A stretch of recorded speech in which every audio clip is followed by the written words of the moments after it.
अस्सलाम वालेकुम स्टूडेंट्स आज हम बात करेंगे हमारे चैप्टर नंबर 5 के अगले लेक्चर के हवाले से। और इस लेक्चर में लास्ट लेक्चर में हमने आयोनिक बॉन्ड के बारे में पढ़ा था कि आयोनिक बॉन्ड क्या होता है।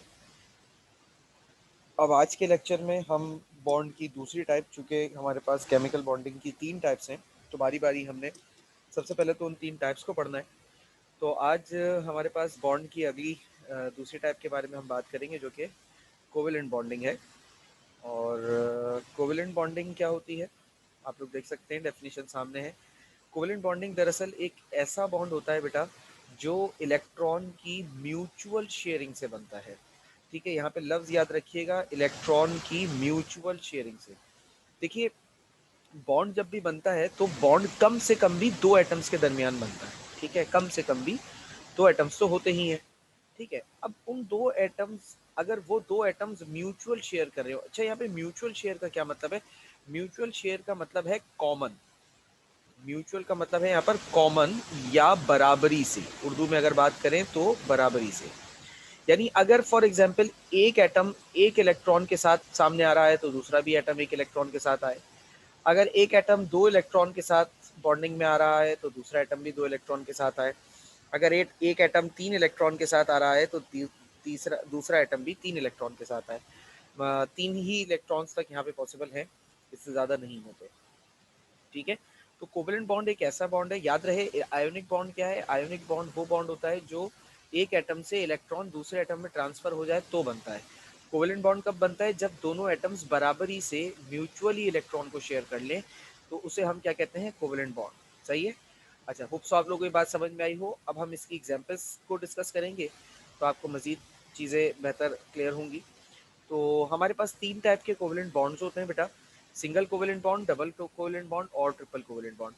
अच्छा, सिंगल कोवेलेंट बॉन्ड जो है वो तब बनता है जब दोनों एटम्स एक एक इलेक्ट्रॉन बराबरी से शेयर करें। डबल कोवेलेंट बॉन्ड तब बनता है जो जब दोनों एटम्स एक एक दो दो इलेक्ट्रॉन बराबरी से शेयर करें। और ट्रिपल कोवेलेंट बॉन्ड तब बनता है जब दोनों एटम्स बराबरी से तीन तीन इलेक्ट्रॉन्स आपस में शेयर करें। तो अब हम बारी बारी इन तीनों टाइप्स को डिस्कस करते हैं। तो सबसे पहला जो हमारे पास कोवेलेंट बॉन्ड की टाइप है वो है सिंगल कोवेलेंट बॉन्ड। ठीक है, तो सबसे पहली टाइप हमारे पास क्या है? Single covalent bond. Single covalent bond एक ऐसी बॉन्ड की टाइप है बेटा जिसमें दोनों एटम्स एक एक इलेक्ट्रॉन बराबरी से शेयर कर लेते हैं आपस में। ठीक है, या एक पेयर बन जाता है इलेक्ट्रॉन का, या एक एक इलेक्ट्रॉन बराबरी से शेयर कर। अब यहाँ पर हमारे पास एक एग्जाम्पल है जिससे हम आपको ये बात समझाएंगे। अच्छा, एग्जाम्पल यहाँ पर हमने जो ली है वो H2 मॉलिक्यूल की ली है। H2 मॉलिक्यूल यानी कि 2 हाइड्रोजन के एटम्स एक दूसरे से बॉन्ड बना रहे हैं। अच्छा, यहाँ पर मैं एक थोड़ी सी बात और करता चलूँ। कोवेलेंट बॉन्डिंग हमेशा उन एटम्स में होती है दैट हैव अनपेयर्ड इलेक्ट्रॉन। यहाँ पे हम लिख लेते हैं atoms having unpaired electrons, atoms having unpaired electron. ठीक है, फॉर्म्स कोवेलेंट बॉन्ड। वो एटम्स जो अनपेयर्ड इलेक्ट्रॉन्स रखते हैं। ठीक है, वो एटम्स जो अनपेयर्ड इलेक्ट्रॉन्स रखते हैं वो कोवेलेंट बॉन्ड फॉर्म करते हैं। ठीक है, अच्छा अब यहाँ पर देखिएगा कि पेयर वाली बात थोड़ा आगे चलकर समझ में आएगी। अभी हम फिलहाल हाइड्रोजन की एक एग्जाम्पल को समझते हैं। देखो बेटे, हाइड्रोजन के एटम में एक इलेक्ट्रॉन होता है। ठीक है, हाइड्रोजन के एटम में एक इलेक्ट्रॉन होता है। और अगर आप लोगों को याद हो, मैंने आप लोगों को बताया था कि जो शुरू के 5 एटम्स होते हैं, हाइड्रोजन, हीलियम, लिथियम, बेरिलियम और बोरॉन, ये 5 एटम्स चाहते हैं कि इनके आखिरी शेल में 2 इलेक्ट्रॉन्स हों। ठीक है, और 2 इनके आखिरी शेल में इलेक्ट्रॉन्स हो जाएंगे तो ये स्टेबल हो जाएंगे, जिसको हमने वहां पर लफ्ज कहा था ट्यूबलेट। इस चैप्टर के शुरू के लेक्चर में आपको बताया था कि उनका हम क्या कहते हैं कि ट्यूबलेट कंप्लीट है, यानी 2 इलेक्ट्रॉन्स का पेयर कंप्लीट है। अब अगर मैं हाइड्रोजन की बात करूं तो यानी हाइड्रोजन को स्टेबल होने के लिए उसके आखिरी शेल में 2 इलेक्ट्रॉन्स की जरूरत है। क्योंकि हाइड्रोजन का पहला ही शेल उसका आखिरी शेल होता है, तो उसका जो आखिरी शेल है उसमें 2 इलेक्ट्रॉन्स की जरूरत है ट्यूबलेट को कंप्लीट होने के लिए। ठीक है, अब अगर मैं एक एटम की बात करूं, यहाँ पर भाई हमारे पास फॉर एग्जांपल एक एटम है, और मैं ये देखता हूँ सबसे पहले कि आयोनिक बॉन्ड क्यों नहीं बन सकता। देखो आयोनिक बॉन्ड बनने के लिए क्या है कि भाई एक एटम अपने इलेक्ट्रॉन को दूसरे एटम को दे दे। अब अगर मैं एक हाइड्रोजन एटम की बात करूं, फॉर एग्जांपल ये एक हाइड्रोजन एटम है जिसमें एक इलेक्ट्रॉन है, और ये दूसरा हाइड्रोजन एटम है जिसमें एक इलेक्ट्रॉन है। दोनों एटम्स अनस्टेबल हैं और दोनों चाहते हैं कि अपना ड्यूबलेट कंप्लीट करें, यानी कि दोनों के शेल में दो दो इलेक्ट्रॉन्स हो जाए।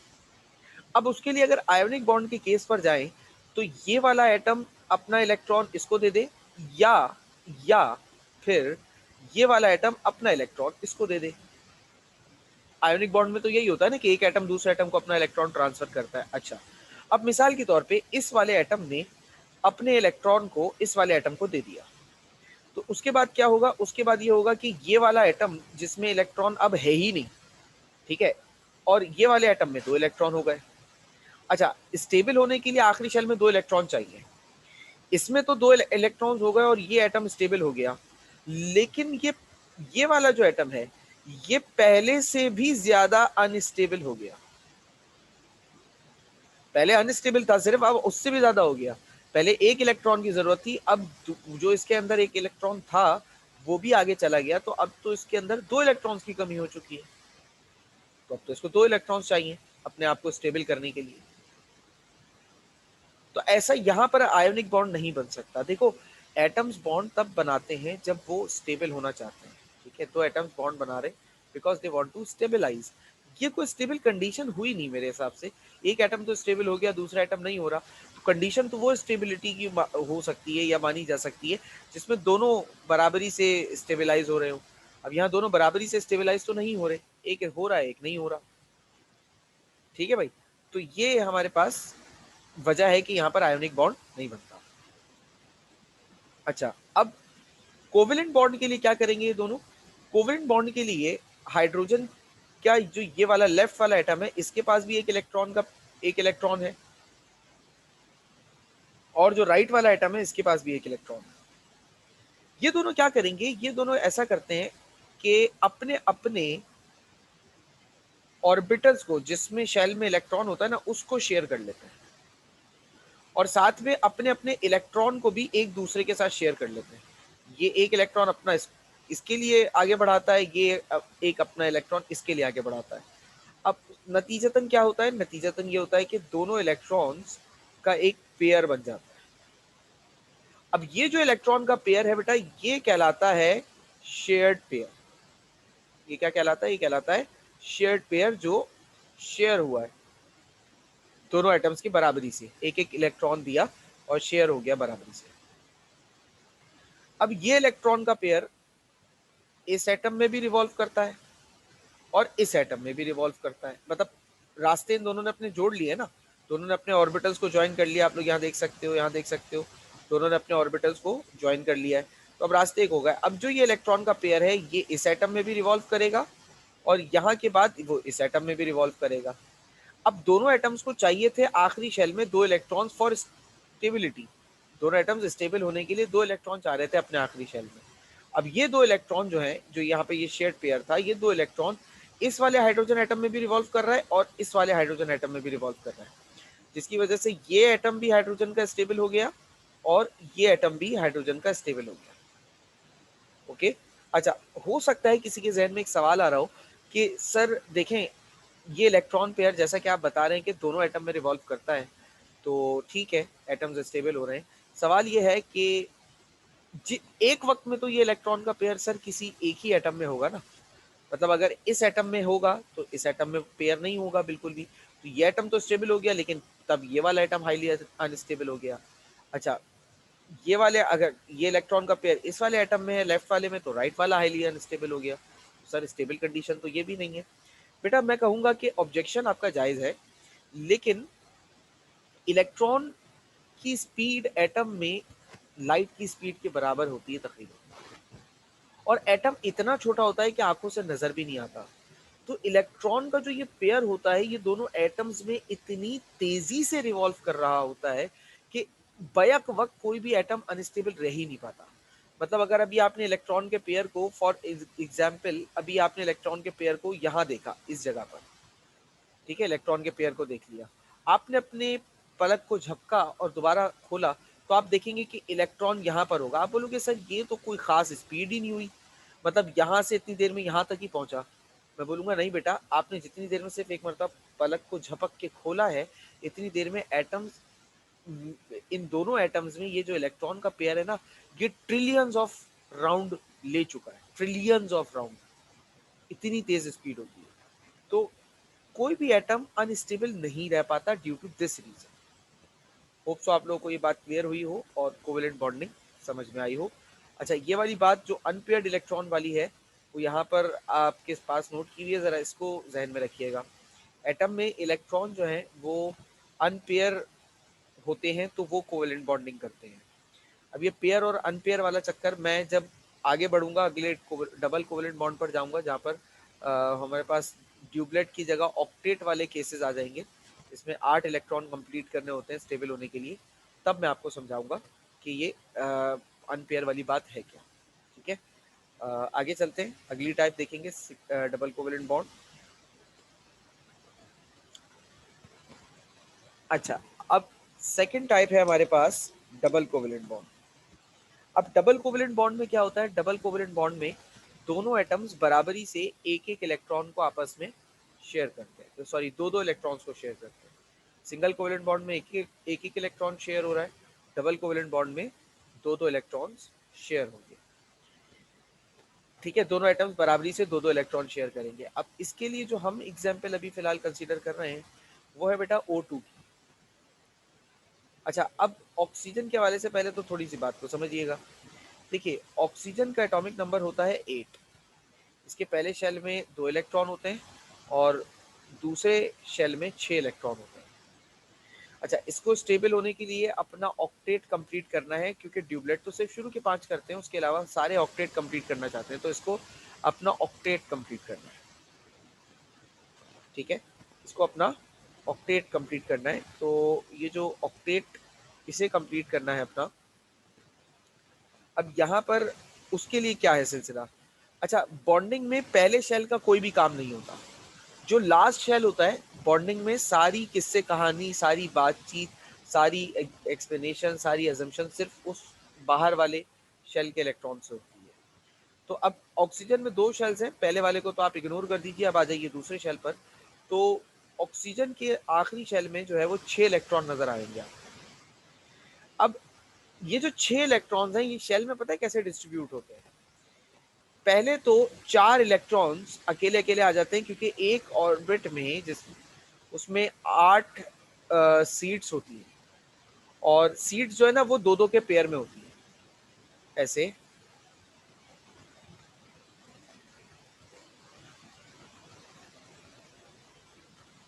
ठीक है, दो दो के पेयर में होती है।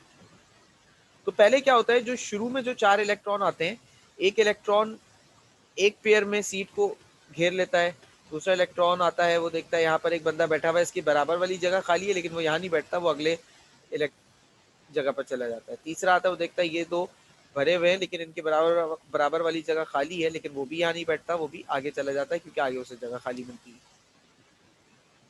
फिर अगला इलेक्ट्रॉन आता है, वो भी देखता है कि भाई 3 भरे में, लेकिन अगला खाली है, तो वो अगले में आ जाता है।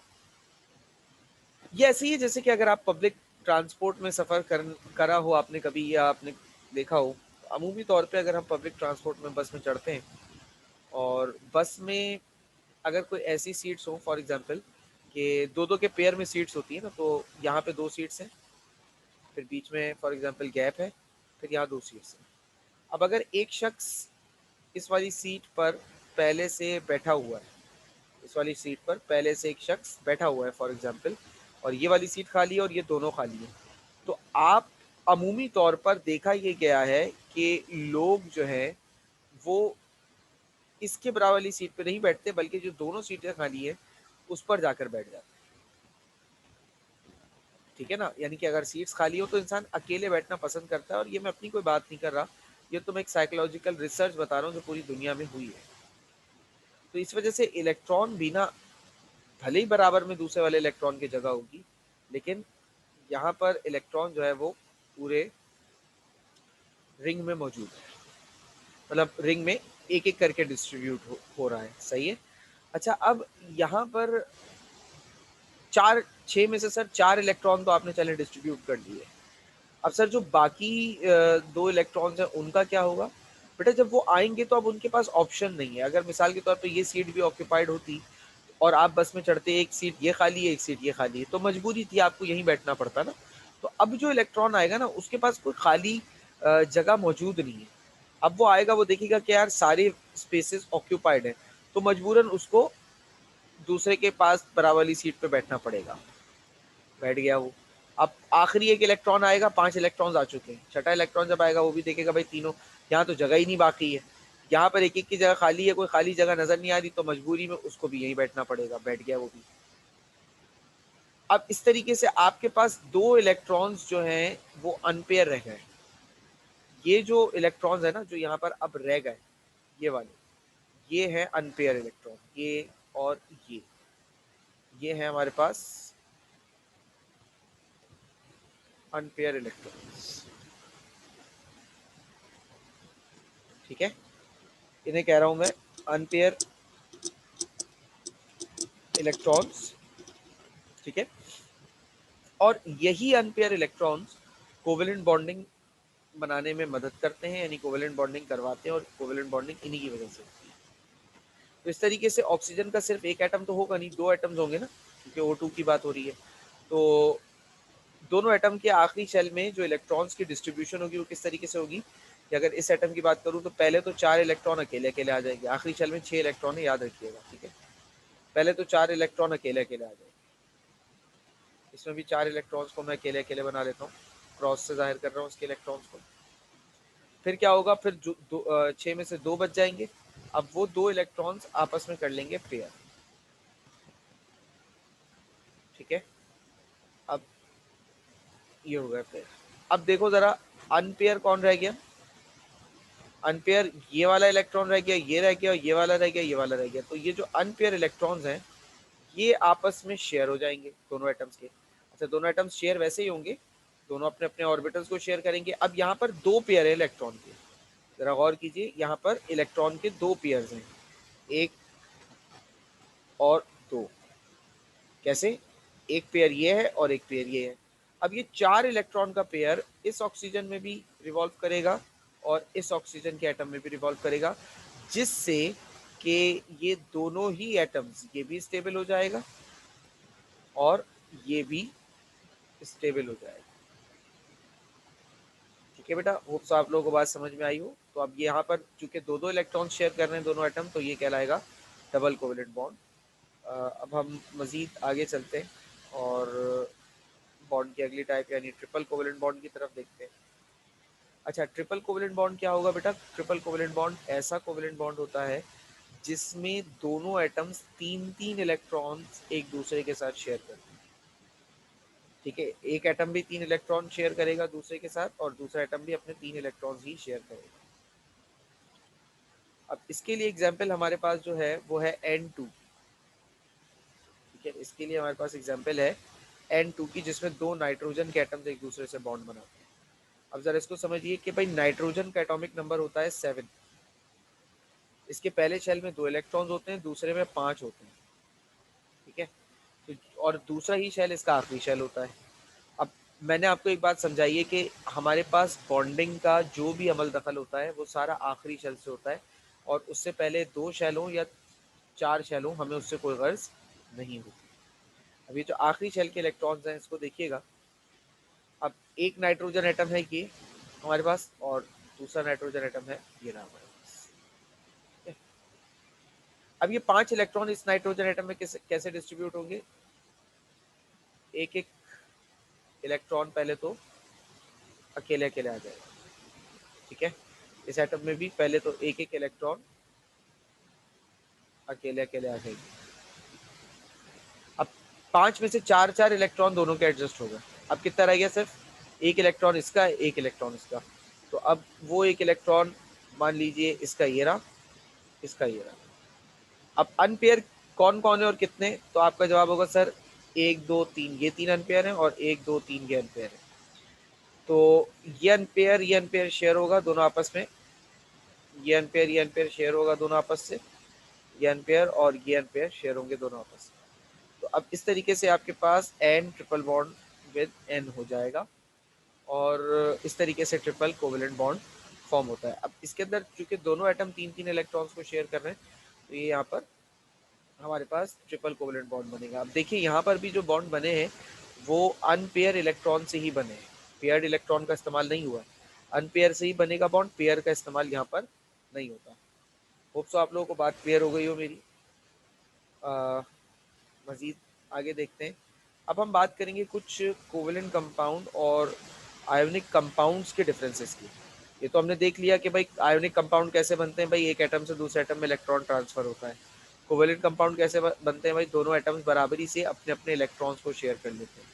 अब ये देखते हैं कि इनके जो कंपाउंड्स होते हैं उनके दरमियान आपस में क्या फ़र्क होता है। तो बेटा अब आयोनिक कंपाउंड्स और कोवेलेंट कंपाउंड्स के दरमियान में एक दूसरे में क्या फ़र्क होता है, ज़रा इसको समझ लें अब ज़रा। तो आयोनिक कंपाउंड्स और कोवेलेंट कंपाउंड्स की कैरेक्टरिस्टिक डिफरेंस है यहाँ पर। अच्छा पेपर में हमारे पास सवाल डिफरेंस की सूरत में भी आ सकता है कि भाई आयोनिक कंपाउंड और कोवेलेंट कंपाउंड्स के दरमियान फ़र्क क्या है, आप वो लिखें। डिफरेंस की सूरत में भी सवाल आ सकता है और सवाल हमारे पास ऐसे भी आ सकता है कि आप दोनों कंपाउंड्स की कैरेक्टरिस्टिक्स लिख दें, यानी कि आयोनिक कंपाउंड की 4-5 कैरेक्टरिस्टिक्स लिख दें, कोवेलेंट कंपाउंड की 4-5 कैरेक्टरिस्टिक्स लिख दें। तो ये जो अभी आपके सामने है ये कैरेक्टरिस्टिक्स की सूरत में भी आप लिख सकते हो और ये अगर आप चाहो तो डिफरेंस की सूरत में भी लिख सकते हो, यानी कि जवाब यही रहेगा, सवाल बदल सकता है। ठीक है, तो इस चीज़ को ज़रा समझिएगा। हो सकता है मैं भी पेपर में जब सवाल दूं तो मैंने यहाँ डिफरेंस की सूरत में दिया है, वहां मैं बोल दूं भाई कैरेक्टरिस्टिक्स ऑफ आयोनिक कंपाउंड बता दो सिर्फ, या कैरेक्टरिस्टिक्स ऑफ कोवेलेंट कंपाउंड बता दो सिर्फ। ठीक है ना, तो आपको याद ऐसे ही करना पड़ेगा। आप जरा यहाँ देखिएगा क्या है भाई, they are formed by transfer of electron from one atom to another. जैसा कि आयोनिक कंपाउंड की डेफिनेशन है, एक एटम से दूसरे एटम में इलेक्ट्रॉन ट्रांसफर होता है तो आयोनिक कंपाउंड फॉर्म होता है। अच्छा, कोवेलेंट कंपाउंड कैसे बनता है भाई, एक एटम, दोनों एटम्स जो बॉन्ड बना रहे हैं वो बराबरी से अपने अपने इलेक्ट्रॉन्स को शेयर करते हैं और इलेक्ट्रॉन्स को शेयर करने की वजह से दोनों को अपने अपने ऑर्बिटल्स को भी शेयर करना पड़ता है। जब ऑर्बिटल्स शेयर हो जाते हैं तो दोनों एटम्स एक दूसरे से जुड़ जाते हैं। अच्छा, आयोनिक कंपाउंड्स की एक खासियत होती है कि ये बहुत ही ज़्यादा हार्ड होते हैं, हार्ड सॉलिड्स होते हैं बहुत ज़्यादा। क्यों? बिकॉज कोवेलेंट आयोनिक कंपाउंड जो होते हैं ना वो स्ट्रॉन्गेस्ट होते हैं। हमारे पास 3 तरह के बॉन्ड्स होते हैं ना, इनमें आयोनिक होता है और आयोनिक के अलावा कोवेलेंट होता है और कोऑर्डिनेट होता है, कोऑर्डिनेट कोवेलेंट होता है ना। तो इनमें सबसे स्ट्रॉन्ग बॉन्ड जो है ना, सबसे स्ट्रॉन्ग आयोनिक है, याद रखिएगा। और सेकंड नंबर पे फिर हमारे पास ये कोऑर्डिनेट है और सबसे लेस स्ट्रॉन्ग जो है, मतलब इतना ज़्यादा ताकतवर बॉन्ड नहीं होता ये, वो कोवेलेंट होता है। अच्छा, स्ट्रॉन्ग से क्या मुराद है, स्ट्रॉन्ग से मुराद बेटा ये है कि किसी बॉन्ड, जैसे अगर किसी कंपाउंड में आयोनिक बॉन्ड बनना है और आप उसे तोड़ने की कोशिश करें तो आपको बहुत ज़्यादा मेहनत मुशक्कत करनी पड़े, ऐसे बॉन्ड को हम स्ट्रॉन्ग कहते हैं। और जो कम स्ट्रॉन्ग है जैसे कोवेलेंट बॉन्ड, तो इसको तोड़ने के लिए हमें बहुत ज़्यादा मेहनत मुशक्कत करने की ज़रूरत नहीं। तो आयोनिक कंपाउंड्स जो होते हैं वो हार्ड सॉलिड्स होते हैं, क्योंकि स्ट्रॉन्ग बॉन्ड होता है तो जितना ज़्यादा बॉन्ड स्ट्रॉन्ग होगा एटम्स उतना ज़्यादा एक दूसरे से टाइटली पैक होंगे। जब एटम्स एक दूसरे से बहुत ज़्यादा टाइटली पैक होंगे तो उनको तोड़ना तो ऑब्वियस सी बात है ना बेटा, मुश्किल हो ही जाएगा उनको अलग करना एक दूसरे से। कोवेलेंट बॉन्ड की बात करें तो कोवेलेंट बॉन्ड ज़्यादातर या तो कोवेलेंट कंपाउंड जो है वो ज़्यादातर या तो लिक्विड्स होते हैं या गैसेज होती हैं, और अगर सॉलिड होते हैं तो ये सॉफ्ट सॉलिड्स होते हैं, हार्ड सॉलिड्स नहीं होते। ठीक है, क्योंकि ये बॉन्ड इतना ज़्यादा पावरफुल नहीं होता, ये है वजह इसकी।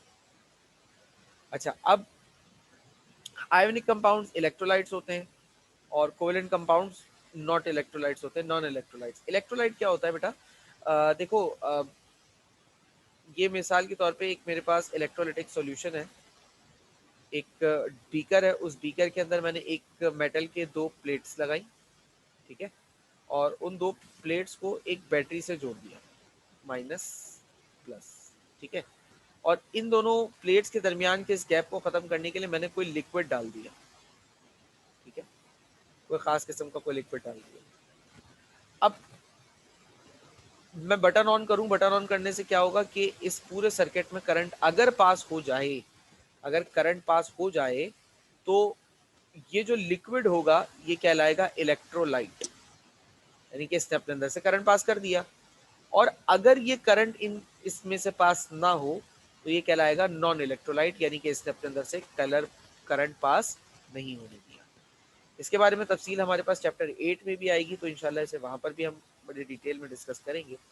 फिलहाल आपने सिर्फ इतना याद रखना है, ऐसे लिक्विड्स जिसमें से करंट पास हो जाए वो इलेक्ट्रोलाइट होते हैं, ऐसे लिक्विड्स जिनमें से करंट पास ना हो वो नॉट इलेक्ट्रोलाइट होते हैं। अच्छा, एक सवाल और आ जाता है अभी जब बच्चों को ये बात बताई जाती है तो बच्चे कहते हैं कि सर अभी तो आप कह रहे थे कि आयोनिक कंपाउंड जो हैं वो बहुत ही ज़्यादा जो है वो हार्ड सॉलिड्स होते हैं, अभी आप कह रहे हैं कि उसके लिक्विड में से अगर करंट पास हो जाए तो वो इलेक्ट्रोलाइट होता है। बेटा, हार्ड सॉलिड्स होते हैं, मैं ये मानता हूँ, इससे मना नहीं कर रहा, लेकिन आप सॉलिड को मेल्ट तो कर सकते हो ना।